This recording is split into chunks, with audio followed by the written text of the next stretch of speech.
how to turn on restricted mode on YouTube. Hi everybody, in this video I will tell you how you guys can basically turn on and use restricted mode on YouTube. So YouTube has this feature where if you turn that particular feature on, you guys are going to be able to basically use YouTube in a restricted fashion. So basically you won't be able to see adult content or content that is over 18 in any way.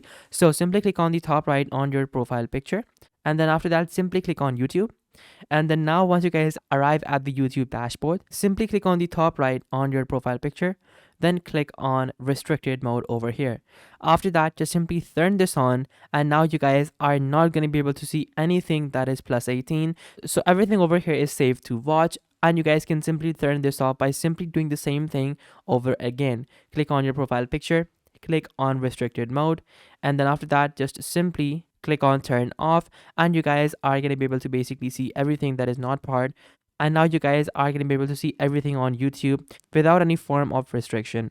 So guys, this was the video. Be sure to like, subscribe and share. Till next time, goodbye.